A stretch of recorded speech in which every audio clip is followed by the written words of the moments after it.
What's going on, guys? Boss LP6 here, bringing another video. And I'm not going to be doing a hand gesture because, oh boy, do I have something to get off my chest. For those of you who are wondering, first of all, where have I been for the past week? And second of all, what's been going on? Well, I want to get this down and out of the way. The reason why I haven't uploaded is because A, I've been busy as hell lately. I've been working for almost a week. And two, I've been going through a lot, but I'm not here to talk about that. What I'm here to talk about is the bullshit that I saw tonight on SmackDown. This is not a SmackDown review. Note, this is not a SmackDown review, but Jesus Christ and Murphy, this was one of the worst episodes of SmackDown I have seen in a dog's age. And this is the build-up. Let me remind you, this is the build-up to WrestleMania Backlash. Look, I understand you have to build to basically a B pay-per-view. That's what Backlash mainly is. It's a B pay-per-view. It's the follow-up to WrestleMania. And there's going to be quite a few ring matches, and some of the storylines are still going to be going in because everyone's got to get the revenge on people. My God, there was no effort into the show, except for probably two things. I have to make this a rant because, my God, this was atrocious. And I'm going all across the board here. I'm not only talking about SmackDown, I'm talking about NXT, and I'm talking about Raw. Basically, my rant about what I did on the Rant on WWE product, which, by the way, is the most viewed video I've ever gotten on my channel, by the way. Thank you guys for doing that. This is basically part two because, oh boy, this show pissed me off to no end. Okay. We're going to start off with Raw. Raw has been a dumpster fire, and that's not saying much because it's been a dumpster fire for the past, say, about 5 years, and that's even put that lightly. 2016, well, to a lesser extent, 2018 wasn't, it was good, but there was still a lot of bullshit. This was god-awful. This year may be worse than 2019 and 2020. 2019 just had a lot of bad booking and it had a horrible storylines going into it. 2020 you can excuse it because we were in the pandemic era, and even 2021 we were still in the Thunderdome era, and yes, the fans were starting to come back. Raw has been getting off on the wrong foot lately with a whole bunch of 24/7 bullshit going on. Storylines are getting dropped or going absolutely nowhere. There's talent being wasted. There is talent, and they are using talent that really should not be on the product. It is mind-boggling how oh God, I'm trying to come up with big words so I don't want to repeat myself. So it's kind of like the Raw format. Every week, have to start off with a 10 to 15 minute talking segment, and then we get into the match. Let me start off with the commentary table. Oh yeah, I don't think I'll be not excluding the commentary table. Jimmy Smith. Okay, he was from American Ninja Warrior. He's fine. He is kind of, I wouldn't say like Excalibur from AEW in terms of the smart mark. He's just there and he's having a good time. I can't really fault the guy, so I'm not going to be faulting him. Byron Saxton, run-the-mill, typical generic babyface commentator that will do anything to get on the babyface side. He has some glimmer of hopes here and there, but honestly, he's just kind of there. Cory Graves. Cory Graves is basically what CM Punk would if CM Punk wasn't that talent and isn't a homewrecker. And it doesn't abandon his wife and child that I think has some kind of mental disability, I'm pretty sure.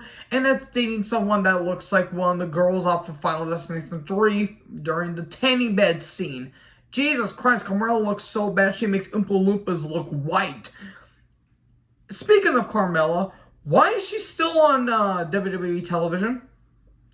She's not good.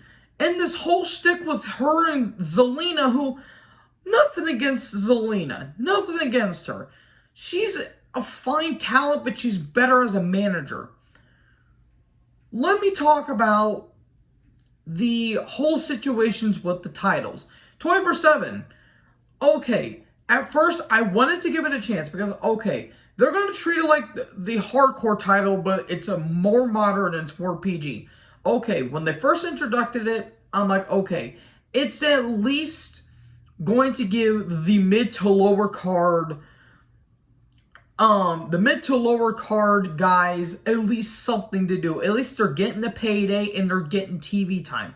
It was fine at first, and then the whole shenanigans started happening, and it's repetitive.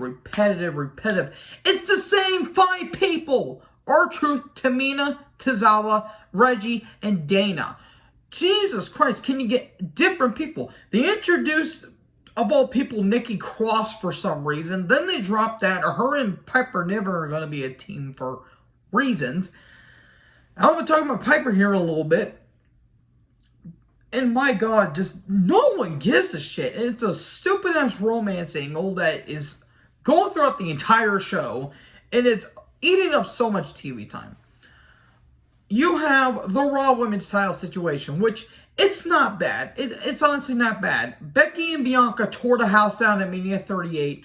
And that was one of the best matches at that show and one of the best Mania matches I have ever seen personally. I don't know if it's better than Banks versus Bianca the year prior. It's somewhat better, but I think Bianca and Banks was a little bit better in terms of the story going into it. Now, Bianca's champion, she's doing fine. She's doing fine as champion. Becky's having a feud with Asuka that returns, so okay, we're getting that feud. Okay, I'm fine with that. Maybe Sonya Deville is trying to use her creative power to get the Raw Women's title. Okay, fine. I'm fine with that. I am A-okay with that. Liv Morgan and Rhea Ripley. First of all, yes please. And second of all, obviously Rhea is going to be joining Judgment Day, and her and Liv are going to be having a feud, which, okay, it's not going to be the best, but honestly, it's at least giving Liv something to do because she is improving, and hot damn is all I'm going to say. The tag title situation. The tag title division is dead. It's been dead for a while. It's literally like a camel trying to find water in a desert and somehow the oasis dried up. It is so bad. Like, the only 3 teams that I know are on that brand is Alpha Academy, Street Profits, and RK Bro. Those are the only 3 teams I know. And you have veterans that have been in the company and they're treated like mid-carders.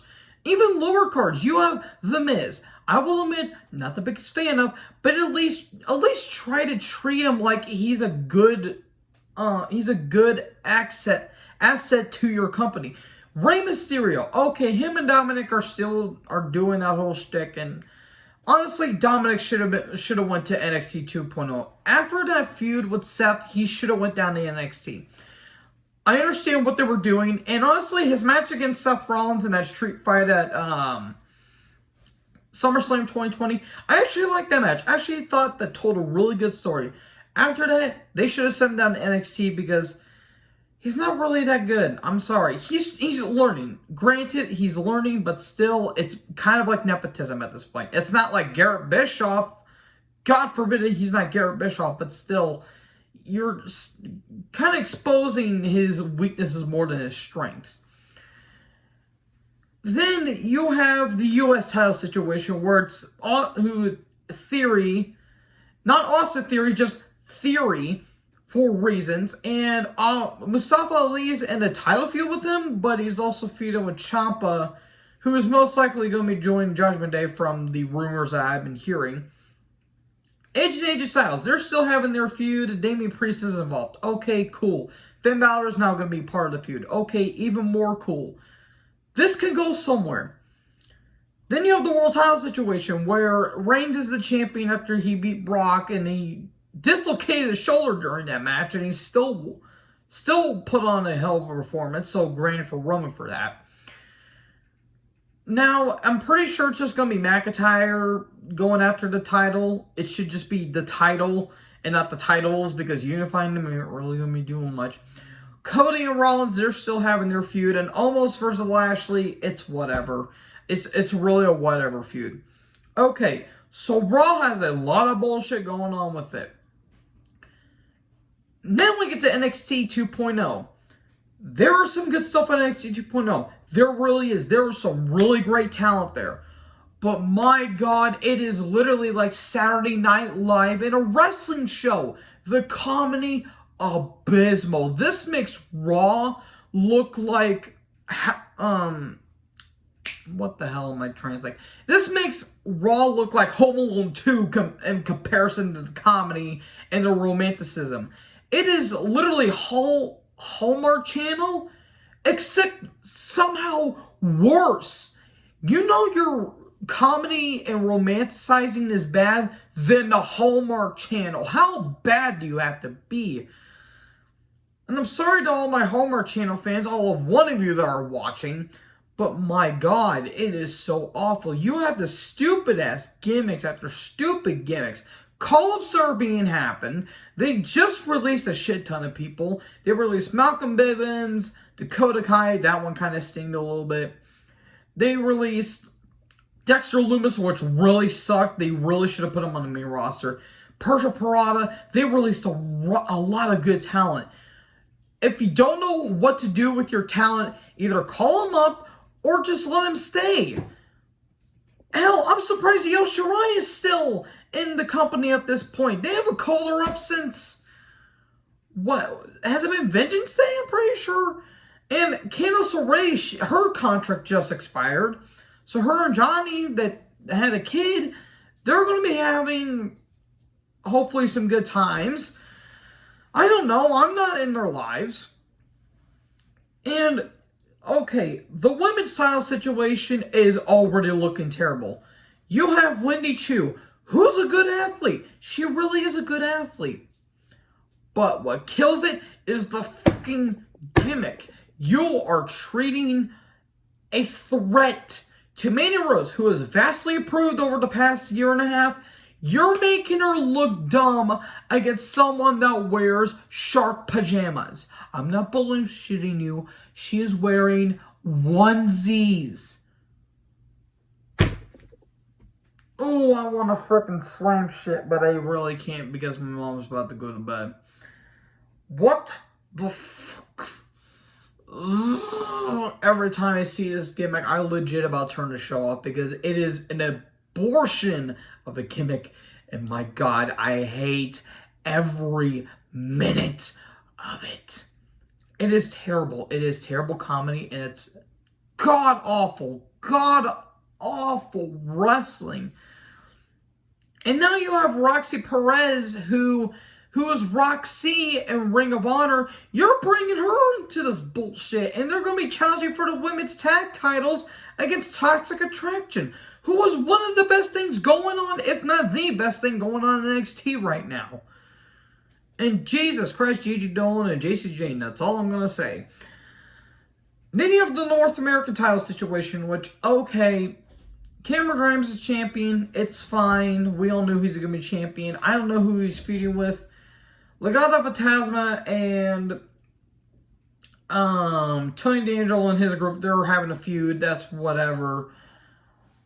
The tag title situation, which Pretty Deadly, of all people, yes, Pretty Deadly, who were NXT UK champions, are they the first ever NXT UK champions to win the NXT tag titles? I believe they are. If I'm not mistaken, I think they are the first ever NXT tag champions to win the NXT tag titles. Yeah. Wait, no. Was it that or Mustache Mountain? Either way, I think it's Mustache Mountain, actually. I could be mistaken, but point is, you couldn't have the Creed brothers go over. I understand it's a long journey for the Creed brothers to finally win the tag titles, but come on. You could have started a feud between these guys, and now the Creed brothers are facing War Machine of all groups, and they actually put on a pretty damn good match, beside the fact I didn't give 10 shits about it. Again, I don't understand it. Then you have the main event spot where Rex Steiner's facing Joe Gacy in a feud, and it's gotten to the point where it's become WCW 2000 or 1991 levels of terrible. Like, they didn't have a really good match on NXT that I saw, and the shit afterwards was so fucking stupid. It was really dumb. It's bad.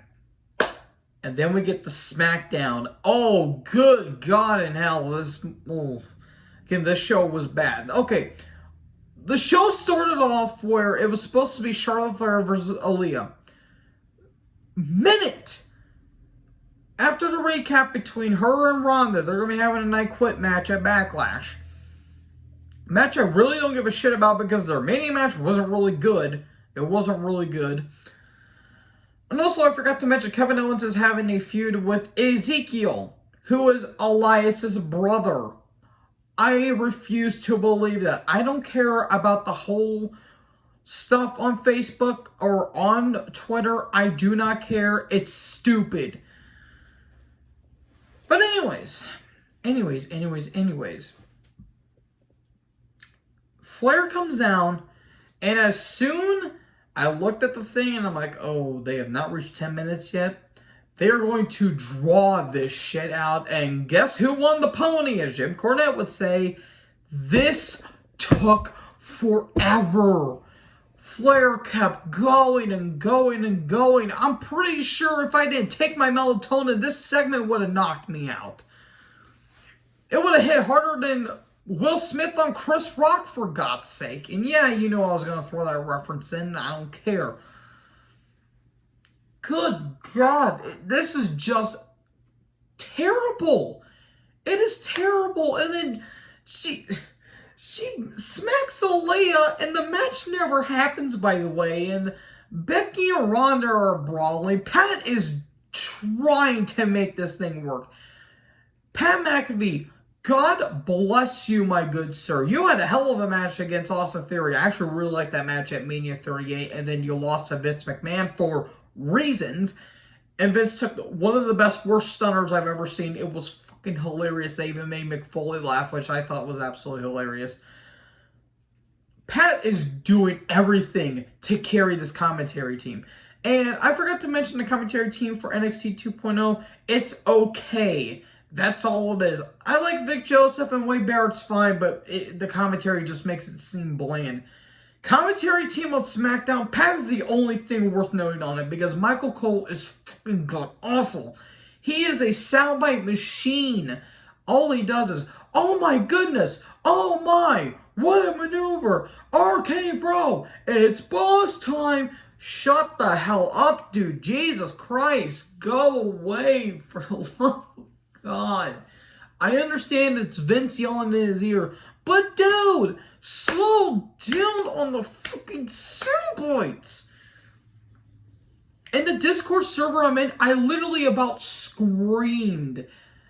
Like, all capped everything that I was saying. For the love of God, would someone either mute Michael Cole or let him go into catering? Hell, when he was doing backstage stuff in his early days, that was at least fine because he wasn't exposed every week. The stuff with Taz that he did on commentary was actually pretty damn good for a while. And then once Taz left and he went to ECW, eventually went to TNA, Cole has been god-awful. You know how bad you are at your job when you somehow make your heel turn look like peanuts compared to what you're doing. Michael Cole is terrible at his job, and my God, I cannot wait for the day he leaves commentary. I really hope we can go back in time and replace him with Kevin Kelly, because that was originally supposed to happen. It was originally supposed to happen, and Vince eventually chose Michael Cole. He's been doing this shit for 25 years, folks. He's been here for 25 years. What? How does he still have a job? Oh my God. Mauro Ranallo now would be a lot better than Cole. Hell, just have Pat McAfee do the entire show. Because at least commentary would be entertaining in its goofiness. God, Jesus Christ. Anyways, I lost track. The New Day are having a feud with the Eastie Boys. Where's Butch? I don't fucking know, and I don't care. This is a terrible gimmick. Now, I understand why they're doing it. New Day, Kofi, and Xavier, they want revenge on mainly Ridge Holland because Ridge Holland broke Biggie's neck on accident. That was an accident. It was no one's fault. It was just an accident that happened.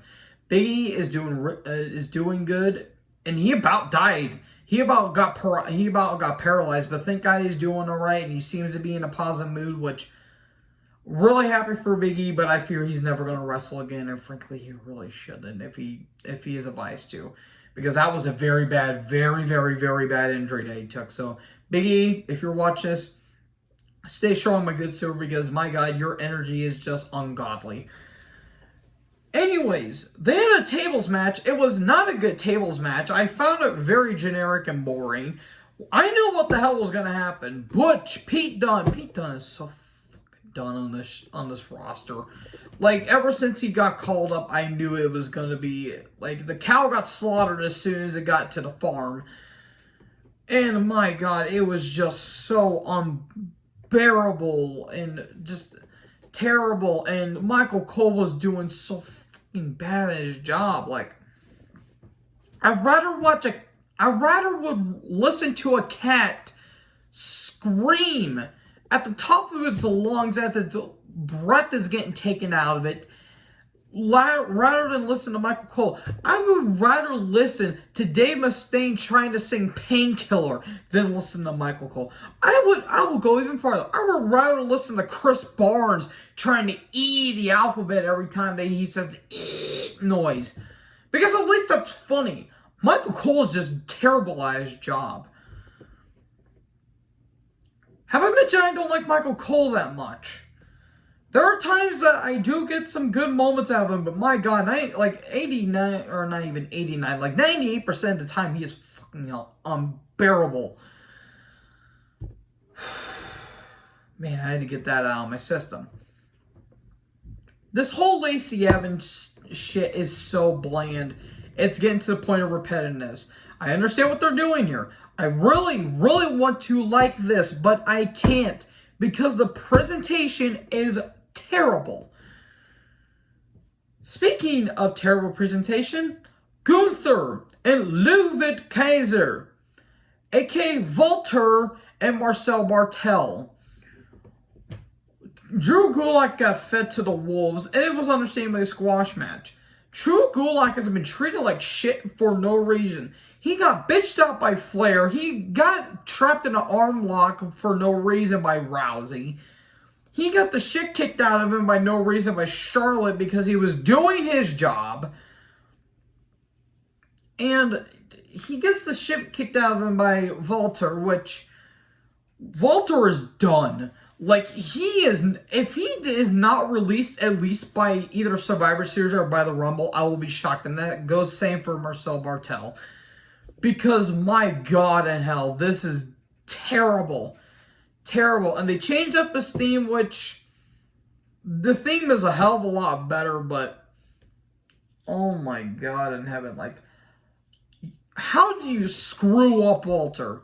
How? You have one of the best big men probably in the company's history besides probably Bam Bam Bigelow, and you treat him like a foreign stereotype. We get it. He's from Austria. We understand. Apparently, Marcel is from Germany, I believe. I thought that was... No, Fabian Aichner is from Italy. My apologies. I knew it was one of those. We get it. You're making them dress as Brecos. Oh, they're the foreign heels. If you're trying to make it like the 80s, take a book from Iron Sheik. Sheiky baby. My God, I would not, just put a frickin' swastika on their head and just make them do the German salute while you're at it. God damn it. This is terrible. Ungodly terrible. And you got the whole women's tag title situation, which is Baszler and Natalya, who are still a team for a reason, and Banks and Naomi. Okay, they're going to be having a title match next week, I'm pretty sure. Next week or 2 weeks. Okay, fine. It's giving the women something to do. Then the IC title. Oh, wait. I forgot the... Yeah, the IC title did not get mentioned at all. It was not present at all on the show tonight. I forgot to mention that. Is Ricochet still champion? I'm pretty sure Ricochet is still the champion. That goes to show you how much they have a lot of investment in their champion. Yeah, we're going to give you a big... Oh, wait, no, we're just going to treat you like another, just another main eventer. or another main eventer on main event. And it's just so, like, and then the whole Sami Zayn shtick. Oh boy, this is a can of worms I'm going to open. Him versus Johnny Knoxville in Anything Goes match is tied for the worst Mania match in history besides Michael Cole and Jerry the King Lawler. It's somehow worse in some ways. Because at least with Cole and Lawler, at least they did not have a bunch of weapon bullshit. The match went on for way too long. And that is still one of my least favorite match. But this match was tied because it was fucking abysmal. If it went at least 5 to 6 minutes and they got all the bullshit out of the way, okay, it still would have been one of the worst matches in Mania history. But they slowed this fucking thing out for 15 minutes. Why? I legit question my sanity while watching this match. I don't care if people said it was a genuine classic masterpiece of comedy. I don't care if people said, oh, well, Melzer and Cornette, they're just old boomers that don't know how to do comedy. Well, guess what? That's what you get. Because this match was fucking abysmal. The whole shtick with Jackass was abysmal. Sami Zayn is never going to be treated the same ever again. I don't care if people say, oh, he's doing the best character work. No, the hell he isn't. You made him job out to Drew for no reason. And tonight he just beat Shinsuke Nakamura for no reason. He won by countout. They have completely neutered Sami Zayn, which is a goddamn shame because I love Sami. I really, really, really do. But the way they've been treating him has been awful. And I cry. I legit cry on the inside. Because, my God, it is just terrible.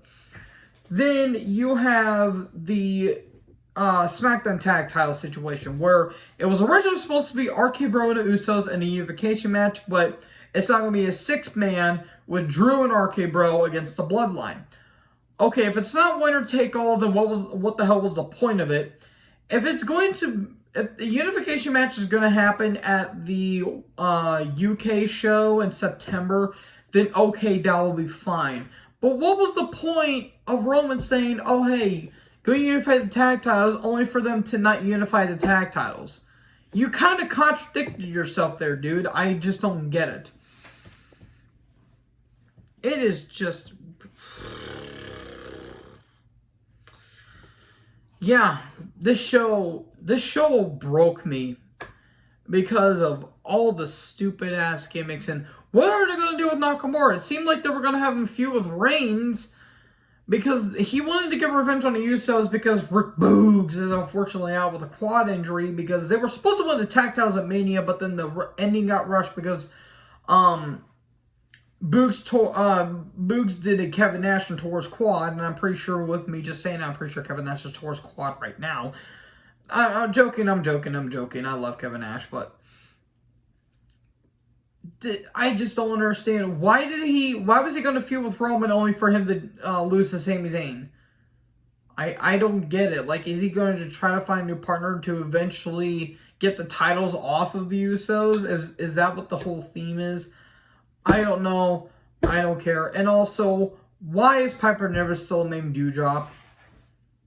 Just why? Call her Piper Niven and give her some respect for the love of God.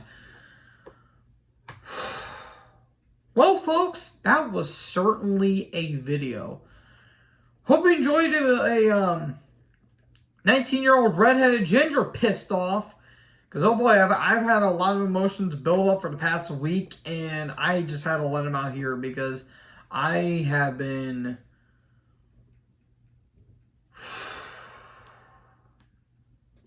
This is like a breath of fresh air. I am relieved of just the amount of bullshit that this show...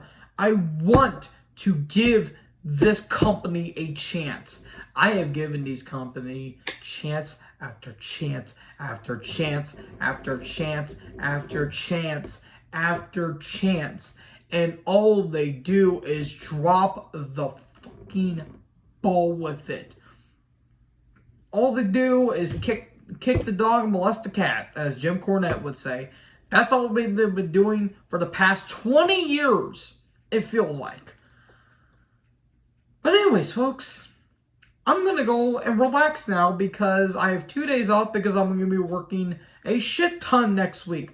So who needs sleep? Not me.